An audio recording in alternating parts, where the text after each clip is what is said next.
Hi, I'm Nathan Robert, and I just want to say, films these days. Everyone loves Tim Burton, right? And everyone loves a good fantasy novel, right? But what happens if you let Tim Burton have too much creative control in that sandbox and you get a screenplay that doesn't make enough sense? You get the wasted potential that is Miss Peregrine's Home for Peculiar Children. Based on the best-selling novel by Ransom Riggs, the film focuses on exploits of a teenager named Jacob Portman, played by Asa Butterfield, of Hugo and Ender's Game fame. When he was young, his grandfather Abe, played by Terrence Stamp, told him of strange children with X-Men style abilities and mysterious children's home where he hid from monsters during World War II. Flash forward a few years later, and Jake is stuck working at a drugstore. But then, he gets a call from his grandfather, stating that the monsters have come to get him.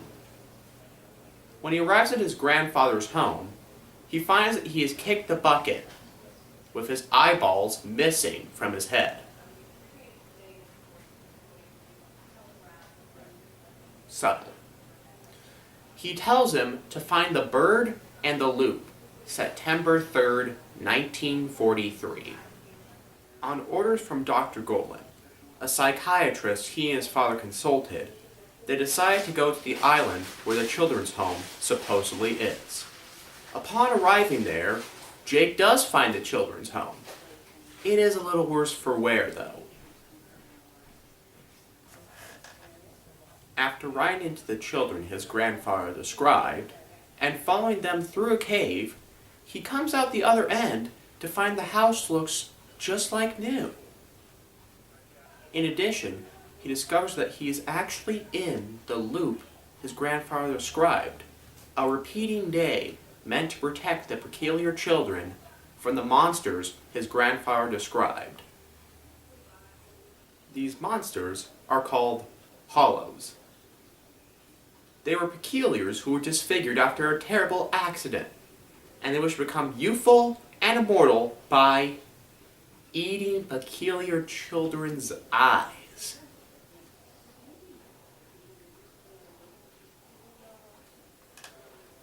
Subtle. You sure you don't want to, steal their abilities? Doctor Strange ring a bell? Never mind. Later in the film, the titular Miss Peregrine is kidnapped by Mr. Barron, the shape-shifting leader of the Hollows, and the children's loop closes disastrously. It's up to them to save Miss Peregrine and several other kidnapped peculiars. Here is where the film all starts to fall apart. It turns out that Jake isn't a good shot for bow. Everyone seems to forget that they can have two peculiars who can turn hollows into stone, and the film runs 20 minutes longer than it should. That's not the worst part. The worst part is the film's ending. Something must have gone wrong in the editing room. If Jake killed the hollow that killed Abe, then what reason does he have to go to see Miss Peregrine in the first place? Why does he go through so many loops? And why is Jake technically in love with someone who's technically 70? And let's face it, why doesn't he see his father again? Well, on the plus side, the visuals are spectacular and do lend themselves nicely to Ransom Riggs' novel, and the acting is spectacular as well. Some of the performances are rather impressive, such as Samuel L. Jackson as Mr. Barron. He looked like he had way too much fun doing this movie. Oh man, film still sucks anyways.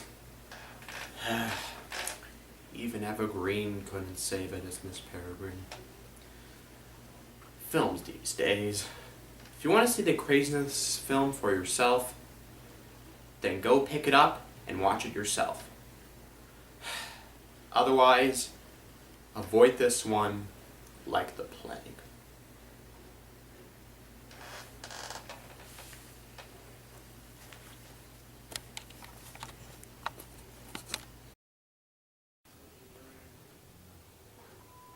In addition, he discovers that the air of the restored